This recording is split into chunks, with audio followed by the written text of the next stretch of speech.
नमस्कार दोस्तों, स्वागत है आपका सुबोध क्लासेस प्राइवेट लिमिटेड के यूट्यूब चैनल सुबोध गुरुजी में। मैं नरेंद्र चौहान आपका वार्म वेलकम करता हूं और स्वागत करता हूं हमारे यूट्यूब चैनल पर जिसका नाम है सुबोध गुरुजी। दोस्तों, हम लगातार आपको कॉम्पिटिशन्स एग्ज़ाम जो कॉमर्स के सीए फाउंडेशन हमने अभी तक CA foundation, CMA,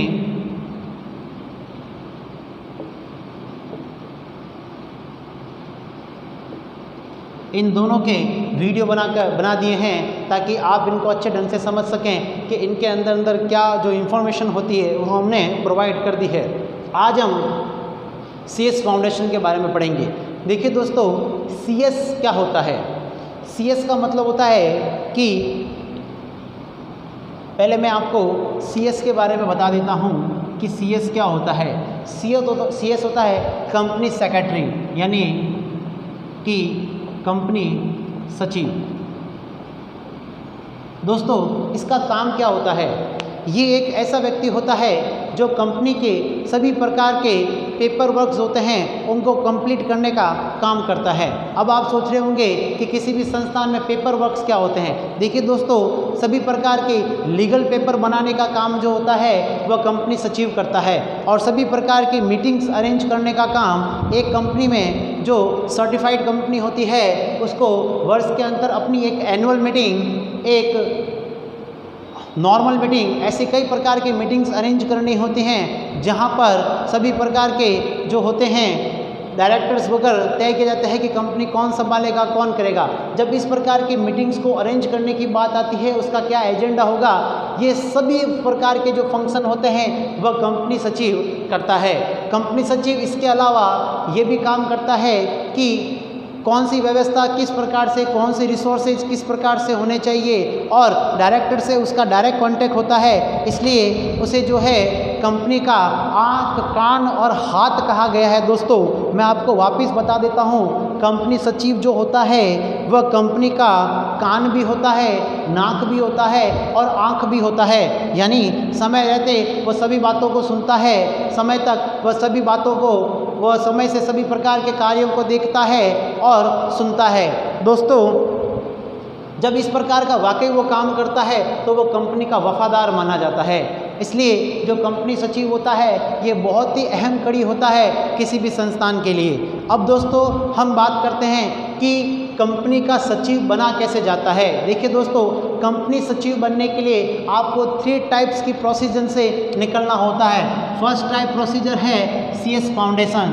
second procedure है जो इसका फाउंडेशन एग्ज़ाम होगा आपको वो क्लियर करना पड़ेगा। उसके बाद आपको एंटर का एग्ज़ाम देना पड़ेगा और उसके बाद आपको फाइनल का एग्ज़ाम देना होगा। जब आप फाइनल का एग्ज़ाम दे देते हैं उसके बाद आपकी ट्रेनिंग होगी, और जब वह ट्रेनिंग आपकी कंप्लीट हो जाती है, एग्ज़ाम्स आपके कंप्लीट हो जाते हैं, तो दोस्तों आप जो है एक सीएस की डिग्री लेकर किसी भी संस्थान में अपनी नौकरी के लिए अप्लाई कर सकते हैं और आप अपनी अर्निंग शुरू कर सकते हैं। आइए दोस्तों, हम देखते हैं कि एक सीएस कैसे बना जाता है। उसके अंतर्गत फाउंडेशन जो एक कंपटीशन एग्ज़ाम होता है, आपको सीएस की सबसे पहली जो स्टेप होता है, फर्स्ट स्टेप, वह सीएस फाउंडेशन होता है। सीएस फाउंडेशन ये सीएस बनने के लिए एक एंट्रेंस एग्ज़ाम होता है जिसके कुछ सब्जेक्ट्स होते हैं, जिसके कुछ एलिजिबिलिटी होती है, पासिंग क्राइटेरिया होता है, रजिस्ट्रेशन फ़ीस होती है, एग्जामिनेशन फ़ीस होती है जो आपको पे करनी होती है। सबसे पहले हम इसकी एलिजिबिलिटी के बारे में बात करते हैं। एलिजिबिलिटी दोस्तों, इसके अंदर जो है 12th पास मांगा जाता है। यहाँ तक कि आप इसके अंदर कई तरह का मॉडिफिकेशन कर दिया गया है। 10th पास व्यक्ति और 11th पास आउट व्यक्ति भी, बच्चे भी जो हैं, जो सीएस फाउंडेशन के लिए अपना रजिस्ट्रेशन करवाकर एग्ज़ाम के लिए प्रिपेयर हो सकते हैं। दोस्तों, आगे हम बात करते हैं कि 12th पास के लिए कितने परसेंटेज की आवश्यकता होती है। तो नो मिनिमम परसेंटेज, किसी मिनिमम परसेंटेज की आवश्यकता नहीं होती है, केवल आपको अपने सब्जेक्ट में पास होना है। दोस्तों, पास आउट व्यक्ति भी जो है कंपनी सेक्रेटरी यानी कंपनी सचिव के फाउंडेशन एग्ज़ाम के लिए अपना रजिस्ट्रेशन करवा सकता है और एग्ज़ाम की तैयारी कर सकता है। इसके अलावा दोस्तों सब्जेक्ट, कौन सा व्यक्ति सब्जेक्ट का इसके अंदर एलिजिबल हो सकता है, तो दोस्तों आर्ट्स, कॉमर्स एंड साइंस क्या हुआ, किसी भी स्ट्रीम का व्यक्ति जो है CS फाउंडेशन का एग्ज़ाम दे सकता है, एंटर का एग्ज़ाम दे सकता है, फाइनल का एग्ज़ाम दे सकता है और इसकी डिग्री प्राप्त कर सकता है। देखिए दोस्तों ये एक जो है प्रोफेशनल कोर्स होता है। इस प्रोफेशनल कोर्स के लिए जो है आप प्रोफेशनल व्यक्ति माने जाते हैं। जब आप इस प्रकार के कोर्स को करते हैं तो आप जो हैं एक रेपुटेड पर्सन बन जाते हैं सचिव कंपनी के। अब देखिए दोस्तों हम इसके एग्जामिनेशन की बात करें तो दोस्तों 2 टाइप्स के इसके ईयर के अंदर 1 ईयर में इसके 2 एग्ज़ाम्स होते हैं। एक होता है आपका मई में और एक होता है दोस्तों नवंबर में।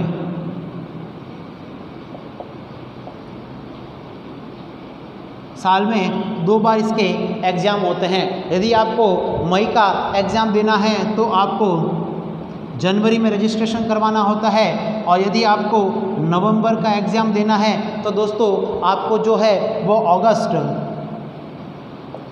रजिस्ट्रेशन करवाना होगा है। दोस्तों आप इसको एग्ज़ाम को क्लियर करने के लिए कितने समय तक आपको तैयारी करनी होती है, तो दोस्तों लगभग 4 मंथ जो है आपको इसके सिलेबस की तैयारी करनी होती है। जब आप इसके सिलेबस को अच्छे ढंग से तैयारी कर लेते हैं तो दोस्तों आप यकीनन मानिए आप इस CS फाउंडेशन को आसानी से क्लियर कर लेते हैं।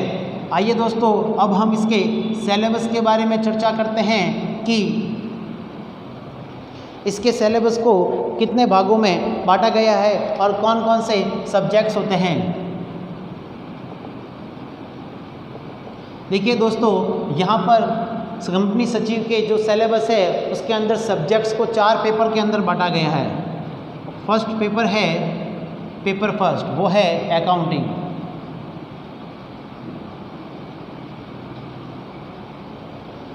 अकाउंटिंग का मतलब हो गया कि दोस्तों यहाँ पर basic accountancy, principle of accounting के बारे में बताया गया है।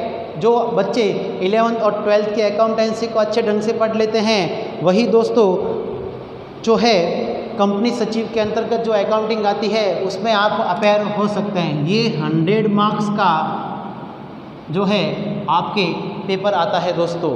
पेपर फर्स्ट जो है 100 मार्क्स का आता है और दोस्तों थ्योरी बेस्ड एग्ज़ाम होता है। आपको पेपर दिया जाता है, आपको एक आंसर शीट दी जाती है, आपके सामने क्वेश्चन होते हैं और उन क्वेश्चंस को आपको क्या करना होता है, सॉल्व आउट करना होता है। यानी जिस प्रकार आप 10th और 12th बोर्ड के एग्ज़ाम देते हैं उसी प्रकार से आपको 10th यहाँ पर आपको अकाउंटेंसी का पेपर दिया जाएगा जिसके अंदर principle and fundamental of accounting के बारे में पूछा गया है। जो 11th और 12th की बुक्स जो होती है उस बुक्स के अंदर जो अकाउंटेंसी दे रखी होती है दोस्तों उसी अकाउंटेंसी से संबंधित सारे जो सवाल हैं यहाँ पर डिस्क्रिप्टिव टाइप से आपसे पूछे जाएंगे, थ्योरी बेस में पूछे जाएंगे और आपको उनको एक शीट पर उसके आंसर्स लिखने होते हैं। जिस प्रकार आप 10th और 12th बोर्ड के एग्ज़ाम देते हैं उसी प्रकार से इसके एग्ज़ाम भी होते हैं। फिर हम बात करते हैं इसके पेपर सेकंड के बारे में।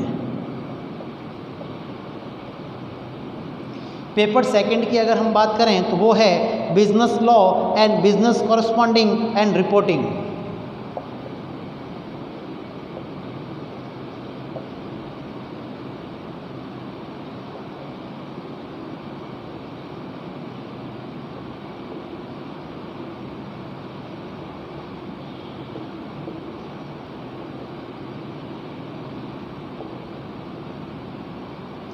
और रिपोर्टिंग, ये भी दोस्तों आपके 100 मार्क्स का पेपर होता है।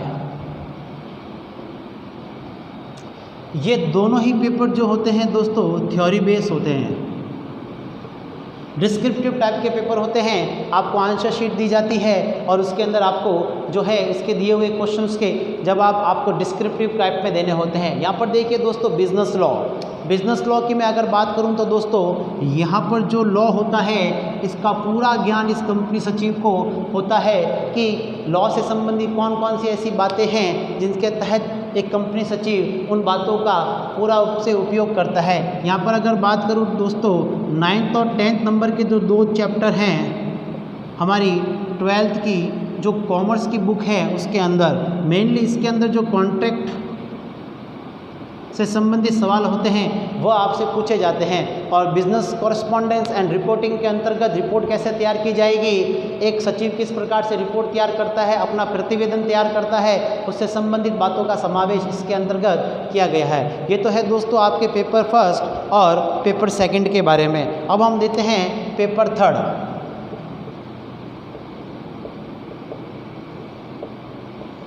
दोस्तों मैं पेपर थर्ड की बात करूं तो वो है business math, logical reasoning and statics. Business जो हो गया यहाँ पर मैथ्स हो गई and logical reasoning and statics हो गया। ये भी दोस्तों 100 मार्क्स का जो है पेपर होता है। इसके अंदर जो पार्ट में बटा हुआ होता है दोस्तों, यहाँ पर भी देखिए ये जो लॉ है ये 60 मार्क्स में होती है और कॉरस्पॉन्डिंग रिपोर्टिंग 40 मार्क्स का पेपर होता है। यानी कुल मिलाकर 100 मार्क्स के पेपर होते हैं लेकिन 2 भागों में बटा हुआ होता है। बिजनेस लॉ जो है वह 160 मार्क्स का पेपर होता है और दोस्तों जो बिजनेस कॉरस्पॉन्डिंग एंड रिपोर्टिंग होता है दोस्तों वह 40 मार्क्स का पेपर होता है। यानी अपने आप ही वहाँ पर आपका डिस्ट्रीब्यूशन होकर पेपर आ जाता है। 60 मार्क्स तो बिजनेस लॉ से संबंधित क्वेश्चन आपसे पूछे जाते हैं और बिजनेस कॉरस्पॉन्डिंग एंड रिपोर्टिंग के अंदर 40 मार्क्स के क्वेश्चन आपसे पूछे जाते हैं। जब पेपर थर्ड की बात करते हैं तो business maths and law and logical reasoning जो होगा दोस्तों ये जो है आपके 60 मार्क्स का पेपर होगा। यहाँ तक का जो पोर्शन होगा आपके 60 मार्क्स का होगा और स्टैटिक्स जो होगा दोस्तों वो 40 मार्क्स का होगा।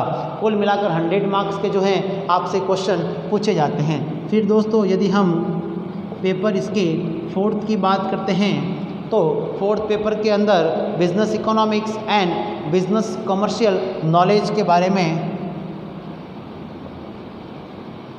बिजनेस देखिए दोस्तों पेपर फोर्थ की बात कर रहे हैं। देखिए सभी के अंदर बिजनेस बिजनेस बिजनेस की बात करें इसका मतलब बिजनेस मैनेजमेंट नहीं है दोस्तों। यहाँ पर हमने लॉ की बात की, मैथ्स की बात की, यहाँ पर यदि हम बिजनेस की बात करते हैं तो वह बिजनेस इकोनॉमिक्स हो जाती है। देखिए दोस्तों सभी बिजनेस से जुड़ा हुआ है, व्यापार के लिए हो रहा है, बिजनेस के लिए हो रहा है तो बिजनेस की बात करना जरूरी होता है। और इसके साथ में बिजनेस कमर्शियल नॉलेज ये भी 100 मार्क्स का पेपर होता है।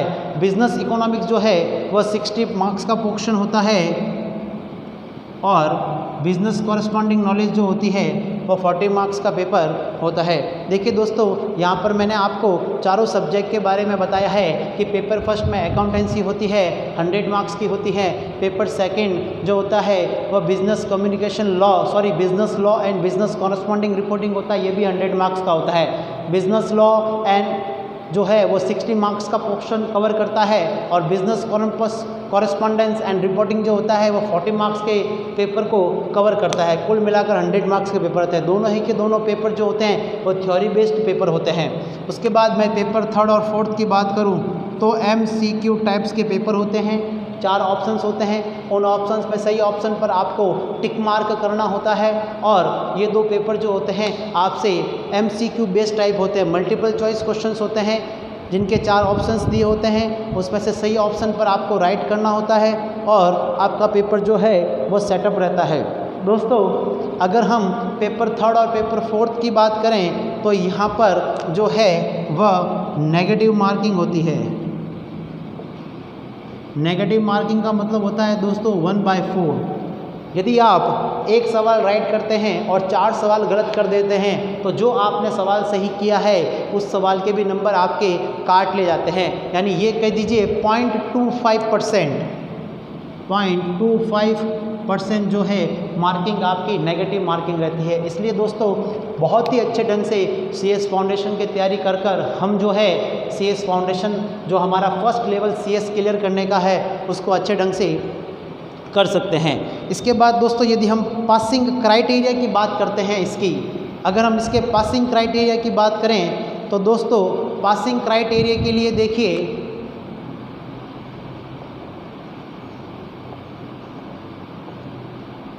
पासिंग जो क्राइटेरिया है पासिंग क्राइटेरिया के लिए यदि हम बात करें तो आपको पर सब्जेक्ट में मिनिमम 40% नंबर लाने होते हैं और टोटल पेपर में टोटल 1 to 4 पेपर जो है मिलाकर 50% नंबर आने चाहिए। यानी अगर मैं आपसे बात करूं 400 मार्क्स जो आपके हैं इसमें से 200 मार्क्स आपके या इससे ज़्यादा आपके नंबर आने चाहिए। अब जैसे देखिए दोस्तों यदि आपने एक सब्जेक्ट के अंदर सभी सब्जेक्ट में 40-40 लेकर आए तो दोस्तों आपकी काउंटिंग तो 160 ही होती है। अब ऐसी स्थिति में आपके काम नहीं चलेगा और आप फेल हो जाएंगे। तो क्या करें दोस्तों, आपको 40% से ऊपर नंबर लाकर यानी 50 टोटल 50 लाना है तो आपको एक जो है अरेंज करना पड़ेगा। आप दोस्तों ज़्यादा अकाउंटेंसी को अच्छे ढंग से कर लीजिए तो यहाँ पर आप जो हैं वह 60 मार्क्स तक के बारे में सोच सकते हैं। यहाँ पर यदि आप इसको लॉग्स को अच्छे ढंग से करते हैं तो यहाँ पर 50 नंबर के बारे में सोच लेते हैं तो दोस्तों 110 नंबर तो आपके यहीं पर हो जाते हैं और 45 मार्क्स यदि आप पेपर थर्ड और पेपर फोर्थ में लेते हैं तो आपके 200 मार्क्स हो जाते हैं। इस प्रकार मैंने केवल दोस्तों अपनी थ्योरी आपको बताई है कि आपको इस प्रकार से करना चाहिए। फिर आपके सामने मैंने पूरा सिलेबस रख दिया है कि आपको कैसे करना है। तो देखिए दोस्तों यदि आप 40% को लेकर चलते हैं तो यकीनन मानिए आप पेपर को अच्छे ढंग से क्लियर नहीं कर पाएंगे। आपको 50 और 55% के बीच का क्राइटेरिया लेकर चलना पड़ेगा। इतनी सोच यदि आप रखते हैं तो आप CS फाउंडेशन पेपर को आसानी से क्लियर कर लेंगे। उसके बाद पासिंग क्राइटेरिया मैंने आपको बता दिया है कि पासिंग क्राइटेरिया क्या होता है। पासिंग क्राइटेरिया को करने के बाद आप जो हैं जो अच्छे ढंग से इस सब्जेक्ट को क्लियर कर पाते हैं। अब दोस्तों हम बात करते हैं इसके रजिस्ट्रेशन फ़ीस की। इसकी जो रजिस्ट्रेशन फ़ीस है, रजिस्ट्रेशन फ़ीस के लिए आपको 5100 रुपीज़ 5100 रुपीज़ आपको ऑनलाइन पे करना होता है, जो आपको ICSI की वेबसाइट पर जाकर फॉर्म भरना होता है।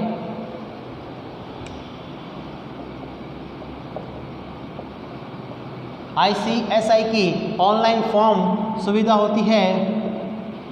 इस ऑनलाइन फॉर्म में जाकर आप अपने संबंधित डाटास को सबमिट करते हैं। अपनी एक फ़ोटो होनी चाहिए, आपका एक साइन होना चाहिए, आपसे संबंधित सारे डॉक्यूमेंट्स होने चाहिए। यदि आप 10th पास पर रजिस्ट्रेशन करा रहे हैं, प्री रजिस्ट्रेशन करा रहे हैं और आप एग्ज़ाम बाद में देंगे, यानी आप चाहते हैं कि हम 10th पास क्लियर कर CS फाउंडेशन की तैयारी कर लें और जब पहली बार में CS फाउंडेशन दें तो 100% एफिशिएंसी से आप उस एग्ज़ाम को क्लियर कर पाते हैं। यदि आप 11th पास आउट हैं और 12th में पास होते ही आप 2 साल तक तैयारी करना चाहते हैं तो आप इस प्रकार से रजिस्ट्रेशन करवाकर आप जो है अपनी सीट पहले से ही बुक कर सकते हैं। दोस्तों सारा के सारा काम ऑनलाइन होता है। ऑनलाइन तरीके से आप सभी प्रकार के काम को अच्छे ढंग से कर पाते हैं।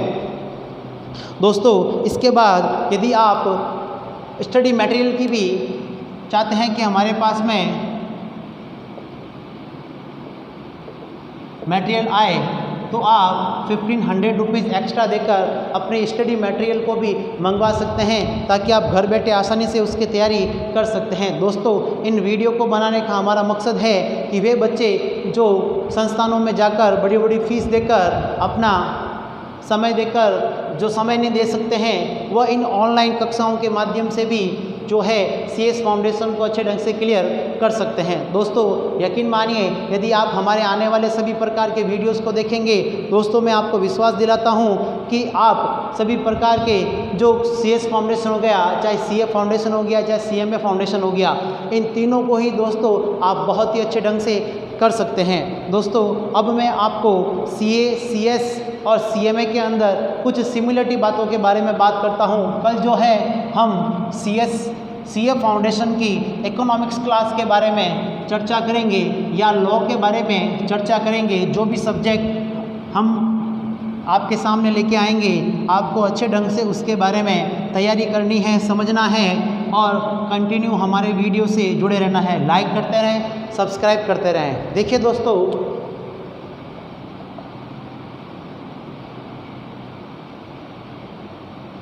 CA फाउंडेशन में देखिए कुछ कॉमन सब्जेक्ट की मैं बात करता हूं।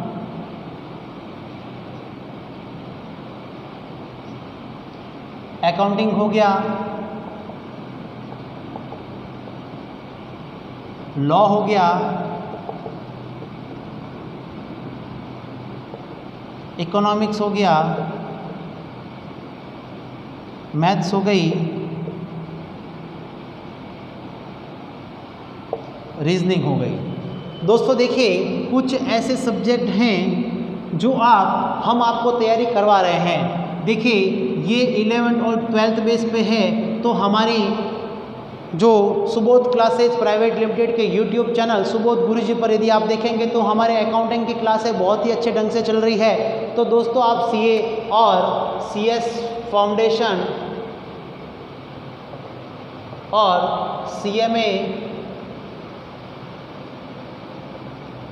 फाउंडेशन की क्लासों के अंतर्गत 11th-12th के अकाउंटेंसी को ऐसे के ऐसे ही अपने इन फाउंडेशन की क्लासों के कोर्सेज के हिसाब से देख सकते हैं और आसानी से इसको पढ़ सकते हैं। रही बात उसके बाद दोस्तों लॉ की, तो लॉ को हम अलग ढंग से इसको रिप्रेजेंट करेंगे कि इसका क्या सिलेबस होता है और इसको किस ढंग से हमें आसानी से पढ़ना है। उसके बाद दोस्तों हम इकोनॉमिक्स की बात करते हैं, तो 11th और 12th का हमारे इकोनॉमिक्स के वीडियो बनते जा रहे हैं। आप इन्हें लगातार देखते रहिए और हमसे जुड़ते रहिए, तब कि आपके तीनों CA फाउंडेशन, CS और CMA फाउंडेशन, जो विद्यार्थी इन तीनों में से जिसकी तैयारी कर रहा है वह अलग से कुछ ना पढ़कर इन्हीं प्रकार के वीडियोस को देखकर अपने तैयारी को और भी अच्छे ढंग से मजबूत कर सकता है। रही बात बाकी सब्जेक्ट की दोस्तों, तो वो भी आपको बहुत अच्छे ढंग से तैयार करवा दिए जाएंगे। देखिए दोस्तों, इन प्रकार के कंपटीशन एग्जाम्स की फाइट करने के लिए हमारे पास में सबसे पहले ज़रूरी है आत्मविश्वास। यदि आपके पास में सेल्फ कॉन्फिडेंस नहीं है, आत्मविश्वास नहीं है और आप लोगों से भ्रमित हो जाते हैं, माइग्रेट हो जाते हैं, तो दोस्तों यकीन मानिए आप किसी भी तरीके से अपनी तैयारी को मजबूत नहीं कर पाएंगे। मजबूत तैयारी के लिए आवश्यक है दोस्तों आपके पास में एक वे होना चाहिए कि आप किस प्रकार से अपनी तैयारी को और भी अच्छे ढंग से कर सकते हैं। दोस्तों मुझे बस आपसे इतना ही कहना है कि हमारे चैनल से आप लगातार जुड़े हुए रहें और हमारी बातों पर हमेशा गौर करते रहें कि हम आपके भलाई के लिए ही बात कर रहे हैं। दोस्तों आगे हम बात करते हैं कि जो 11th की अकाउंटेंसी है इसके अंदर journal accounts and principal account के बारे में बताया गया है। दोस्तों देखिए इसके अंदर मेन रूप से journal entry, bills reconciliation statement और bills payable, bill of exchange, depreciation, single entry system, इस प्रकार के जो चैप्टर्स है उनको जोड़ा गया है। पार्टनरशिप हो गया, कंपनी हो गई, इस प्रकार के चैप्टरों को जोड़कर आपका सिलेबस बनाया गया है। तो दोस्तों यदि आप इसको बहुत ही अच्छे ढंग से क्लियर करते हैं तो आपके सारे डाउट्स 11th-12th में ही क्लियर हो जाते हैं। आपको कुछ अलग से सब्जेक्ट है वो पढ़ने पड़ते हैं, जैसे मैथ्स हो गई, रीजनिंग हो गई, कॉरेस्पॉन्डिंग हो गया और उसके बाद में आपके रीजनिंग हो गई, स्टैटिक्स। देखिए दोस्तों यदि आप यहाँ इकोनॉमिक्स पढ़ते हैं तो 11th की इकोनॉमिक्स में स्टैटिक्स का पोर्शन आ जाता है।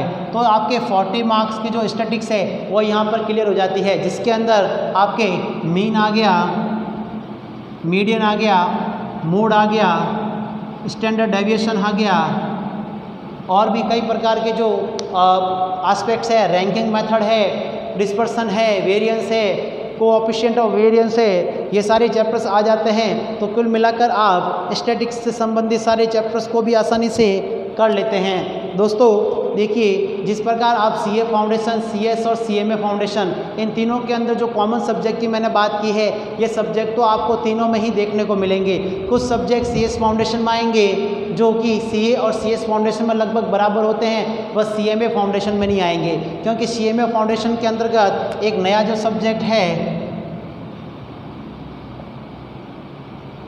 वो मैनेजमेंट हो जाता है। तो जो दोस्तों 11th और 12th कॉमर्स के बच्चे हमसे, हमारे वीडियो से जुड़े हुए हैं, हमसे जुड़े हुए हैं और इन वीडियो को अच्छे ढंग से देख रहे हैं, तो 11th और 12th की जो मैनेजमेंट है हमने जो शुरू की है, उसी मैनेजमेंट के सारे टॉपिक्स को आप अच्छे ढंग से क्लियर करते हैं, तो आप सीएमए फाउंडेशन के मैनेजमेंट पेपर को भी, बिजनेस मैनेजमेंट के पेपर को भी अच्छे ढंग से कर लेते हैं। दोस्तों यहाँ पर यदि मैं बात करूँ कि आप इन पेपरों को कितने अच्छे ढंग से करना है, तो इसके सिलेबस के बारे में हम कल से धीरे धीरे शुरुआत करेंगे, और कल मेरी कोशिश रहेगी कि आपको सीए फाउंडेशन के बारे में संपूर्ण तरीके से, उसके सिलेबस के बारे में मैं आपके सामने रूबरू हूँ। कल दोस्तों मैं इनके सिलेबस के बारे में आपको बताऊँगा और धीरे धीरे हम सीएस फाउंडेशन की क्लासों की शुरुआत करेंगे।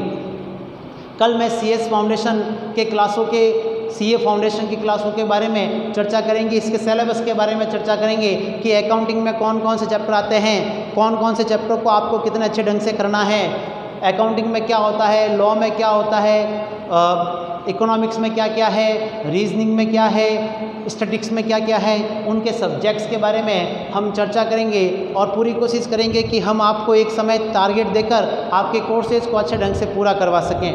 दोस्तों मैं उन बच्चों को अवेयर कर दूं, जो बच्चे, जिन बच्चों ने अभी एक डेट डिक्लेयर हुई है, मैं आपको डेट बता दूं कि कुछ सीए फाउंडेशन जो बच्चे देना चाहते हैं, उन बच्चों के लिए जो है लास्ट डेट रजिस्ट्रेशन की आई है 31/8 जो है वह सीए फाउंडेशन के लिए डिक्लेयर हुई है कि वह बच्चे जो है अगस्त 31 तक सीए फाउंडेशन का फॉर्म भरकर अपना एग्ज़ाम जो है दिसंबर में क्लियर कर सकते हैं। तो दोस्तों आपके लिए एक अच्छा मौका है, आप अच्छे ढंग से इसकी तैयारी करते हुए जो है एग्ज़ाम दे सकते हैं और इस एग्ज़ाम को क्लियर कर सकते हैं। दोस्तों देखिए,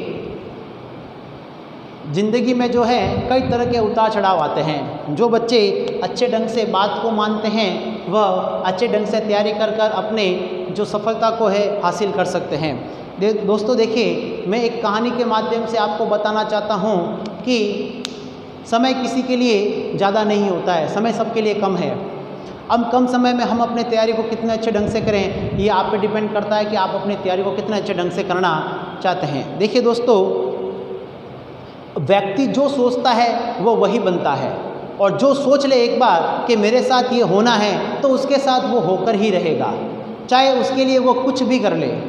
यानी ह्यूमन बॉडी जो सोचती है, मैं अगर ये सोचूं कि मुझे ये करना है और मैं ठान लूँ तो शायद मैं कर सकता हूँ। देखिए दोस्तों, एक कहानी के माध्यम से मैं आपको बताना चाहूँगा। एक बार एक व्यक्ति होता है, वह किसी का मर्डर कर देता है।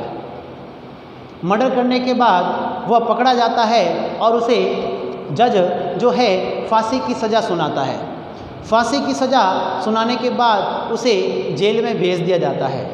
जब उस व्यक्ति को जेल में डाला जाता है, वहाँ का जो जेलर होता है वह बहुत ही साइकोलॉजिकल व्यक्तिगत टाइप का व्यक्ति होता है। वह हमेशा व्यक्ति क्या करता है उसके बारे में सोचता है। उसके यहाँ पर एक डॉक्टर होता है। देखिए दोस्तों, जेल के अंदर डॉक्टर की भी व्यवस्था होती है। उसके वहाँ पर एक डॉक्टर होता है और डॉक्टर से अक्सर उसका किसी न किसी बात को लेकर मतभेद होता रहता है। वो डॉक्टर को कहता है कि व्यक्ति का जो ब्लड होता है वो जो सोचता है वो वैसा ही रिएक्ट करता है, उसके साथ वैसा ही होता है। डॉक्टर इस बात को नहीं मानता है। वो कहता है ब्लड तो ब्लड होता है, जो व्यक्ति सोचेगा वो तो हो नहीं सकता।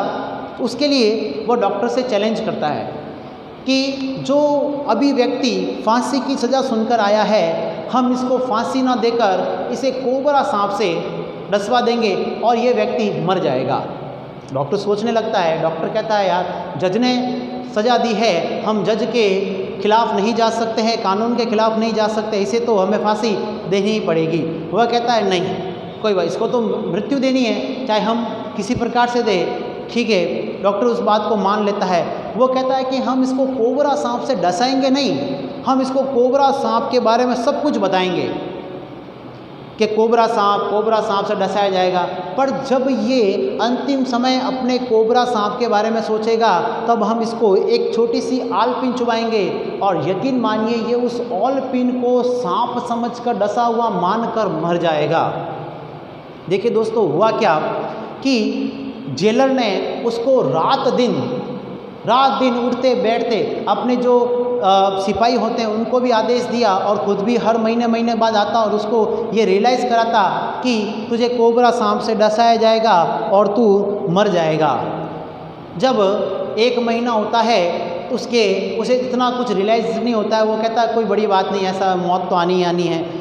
जब 6 महीने होते हैं तब जेलर आता है और बोलता है कि देख तेरे कोबरा सांप लाए जाएंगे, तुझे कोबरा सांप से डसाया जाएगा और तू मर जाएगा, ऐसा होता है। फिर भी वो नहीं होता है। 1 साल बीत जाता है और अब केवल और कुछ दिन ही बाकी शेष होते हैं उसकी जो डेथ होने के अंदर, यानी फांसी की सज़ा में। अब मान लीजिए कि उसके 10 दिन शेष होते हैं और जेलर आता है और कहता है इस प्रकार से घटना होगी। अब वो डरने लगता है, क्योंकि दोस्तों जितनी बार ज़्यादा हम किसी के बारे में सोचते हैं हमें उसी प्रकार का रिएक्शन देखने को मिलता है। फिर एक समय जब 2 दिन या 3 दिन शेष होते हैं, जेलर आता है, उसको सारी कहानी बताता है, ऐसा होगा तेरे साथ में। अब वो डरने लगता है, उसे वाकई उसके दिमाग में रात दिन कोबरा सांप के जो सीन होते हैं, कोबरा सांप कैसा होता है वो दिखाई देता है। अब उसकी सज़ा का दिन आता है। दोस्तों देखो, ध्यान से सुनना कहानी कैसी होती है। सज़ा के दिन के अंदर जेल से बाहर निकलते ही फांसी की सज़ा तक जाने में कोबरा सांप और जो व्यक्ति होते हैं उनको सपेरे होते हैं उनको बुला लिया जाता है। सांप के सांप उसको दिखाए जाते हैं, उनसे अंतिम इच्छा पूछी जाती है तो वो कहता है मेरे को फांसी दे दो, कोबरा सांप से मत डसाओ। ऐसा मुमकिन तो होने से रहा नहीं। जेलर अपनी बात पर कायम रहता है, उसे तो प्रूव करना है, ह्यूमन बॉडी जैसा सोचती है वैसा करती है। अब इसकी सज़ा का दिन आता है और उसे ले जाया जाता है, काला कपड़ा पहनाया जाता है, उसके हाथ बांधे जाते हैं और जेलर कहता है देख कोबरा सांप खड़ा हो गया, अब तेरे पास में आ गया है, तेरे को खाने के लिए तैयार है, तेरे को डसने के लिए तैयार है। अब वो 10, 9, 8, 7, 6, 5, 4, 3, 2, 1 करते हुए 0 पर आता है और कोबरा सांप हटाकर अपनी जो हाथ होता है इसके अंदर 2 पिन, जो सुई पतली सी एकदम पिन आती है, ऑल पिन जिसे हम इसे अपने हाथों में डालता है और उसके पाँव में चुबा देता है। यकीन मानिए दोस्तों, उसके मुंह से झाग आता है, वह व्यक्ति कोबरा सांप से डसा हुआ पाया जाता है और मर जाता है। कैसे हुआ दोस्तों? जब उसका पोस्टमार्टम किया गया तब उसके ब्लड में कोबरा सांप का जहर पाया गया। पॉसिबल है दोस्तों? एक बार तो इस कहानी को जब मैंने सुना, मैंने खुद भी बिल्कुल नहीं सोचा इसके बारे में कि फेक कहानी है। नहीं दोस्तों, ये पॉसिबल है। जब हम किसी एक लक्ष्य के बारे में बराबर सोचें, लगातार सोचें, हम यकीनन उस लक्ष्य को आसानी से प्राप्त कर सकते हैं। आप एक बार ठान लीजिए मुझे 12th 90% से पास करना है, मुझे 12th में टॉप रहना है, मुझे जिले में फर्स्ट आना है, तब आप इस प्रकार से रात दिन सोचते हैं। दोस्तों पागल नहीं होंगे, पागल वो लोग होंगे जो आपके बारे में सोचते हैं। आप इस प्रकार सोचते हैं मुझे सीए फाउंडेशन क्लियर करना है, मुझे सीए बनना है, मुझे सीए फाउंडेशन करना है, क्लियर बनना है। अपनी दीवारों को सीए फाउंडेशन के चित्रों से कर देते हैं, जगह जगह पर आप याद करने वाले पोस्टर्स लगा देते हैं। यकीन मानिए दोस्तों, 4 से 5 महीने की तैयारी के बाद आप सीए फाउंडेशन क्लियर करते हैं। कुछ सालों की तैयारी के बाद एंटर और फाइनल ट्रेनिंग कर कर आप जब सीए की कुर्सी पर बैठते हैं तब लोगों की आंखें ऐसी कैसी रह जाती है, क्योंकि जो आपका ब्लड सोचता है जो वो आप सोचते हैं। आपके ब्लड में एक ऐसा खून होता है। देखिए दोस्तों, जिस प्रकार हमारे जवानों को हमेशा अलर्ट रखा जाता है, उन्हें मोटिवेशन दिया जाता है, अगर ये मोटिवेशन दोस्तों नहीं दिया जाए तो हर जवान जो सरहद पर आज कड़ी ठंड -53 डिग्री के तापमान में खड़ा है, शायद वो खड़ा नहीं रहेगा, क्योंकि जोश और जुनून जो होता है वो हमारे ब्लड में होता है। हमें एक समय में ऐसा आता है कि वीर भक्ति की भावना हो जाती है, लेकिन कुछ समय बाद हम एकदम नॉर्मल हो जाते हैं। ये क्यों होता है? क्योंकि हमारे ब्लड में हुआ। दोस्तों ये उस व्यक्ति के साथ में हुआ। उसने रात दिन जो कोबरा सांप के बारे में सोचा, जब उसे ऑलपिन चुभाई गई, ऑलपिन उसके पाँव में डाली गई, दोस्तों उसने अपने ब्लड में रिएक्शन किया कि मुझे कोबरा सांप ने डस लिया। उसका जो ब्लड था वो कोबरा सांप के जहर में परिवर्तित हो गया। डॉक्टर भी ये मान गया कि वाकई व्यक्ति जो सोचता है, व्यक्ति जो करता है, वो हमेशा अपने बारे में जो सोचता रहता है, एक दिन वो वही बन जाता है। दोस्तों कहानी बताने का मेरा उद्देश्य था कि आप भी सोचिए कि मुझे क्या बनना है।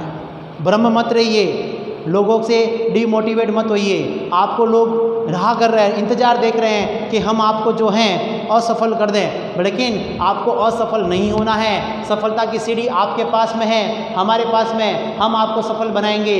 हमारे चैनल से जुड़िए, हमको सब्सक्राइब कीजिए। दोस्तों जब आप हमको सब्सक्राइब करेंगे तभी तो हमें पता चलेगा कि हमारे पास में ऐसे कितने बच्चे हैं जो CS foundation, CMA foundation clear करना चाहते हैं। दोस्तों मैं यकीन दिलाता हूँ, यदि आप हमसे जुड़ते हैं, विश्वास रखिए, इस प्रकार की ऑनलाइन तैयारी और ऑफलाइन दोनों तैयारी हम आपसे करवाएंगे।